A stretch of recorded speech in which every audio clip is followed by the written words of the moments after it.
होली क्यों मनाई जाती है? शायद ही हम में से कुछ लोग इसका रीजन जानते होंगे। चलिए आज हम आपको बताने वाले हैं कि होली जो इतना पवित्र त्योहार है क्यों मनाया जाता है। ये एक छोटे से बच्चे की कहानी है जिसका नाम प्रहलाद था। वह भगवान विष्णु में बहुत ज्यादा आस्था रखता था और भगवान विष्णु का एक बहुत अच्छा भक्त था। उसके पिता जो कि एक राजा थे जिसका नाम हिरण्यकश्यप था, बहुत ही नास्तिक थे। वे भगवान को नहीं मानते थे। उसके पिता बहुत घमंडी थे। वे खुद से बढ़कर किसी को भी नहीं मानते थे। जब उन्हें यह बात पता चली कि उनका बेटा प्रहलाद किसी विष्णु नाम के देवता की पूजा करता है, तो उन्हें यह बात बिल्कुल पसंद नहीं आई। उन्होंने प्रहलाद को बहुत बार समझाया कि वह विष्णु की पूजा करना छोड़ दे, लेकिन प्रहलाद नहीं माना क्योंकि उसके तो तन मन में सिर्फ और सिर्फ विष्णु जी ही बसे थे। इस बात से परेशान होकर हिरण्यकश्यप अपने बेटे प्रहलाद को सबक सिखाना चाहते थे।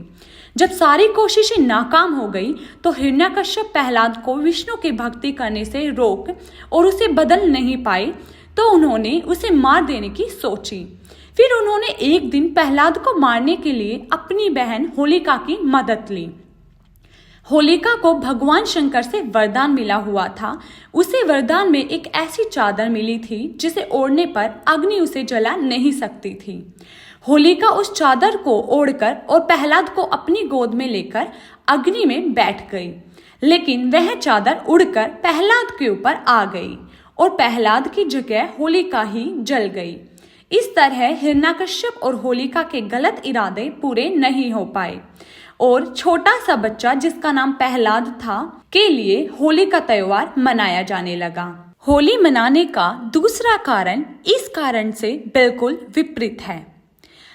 कामदेव की पत्नी रति को अपने पति के पूर्ण जीवन का वरदान और शिवजी का पार्वती से विवाह का प्रस्ताव स्वीकार करने की खुशी में देवताओं ने इस दिन को उत्सव की तरह मनाया। यह दिन फागुन पूर्णिमा का ही दिन था। इस प्रसंग के आधार पर काम की भावना को प्रतीकात्मक रूप से जलाकर सच्चे प्रेम की विजय का उत्सव इस दिन मनाया जाता है। इसी को होली का दिन कहा जाता है। ऐसी ही रोमांचक बातें जानने के लिए हमारे चैनल को लाइक और सब्सक्राइब जरूर करें।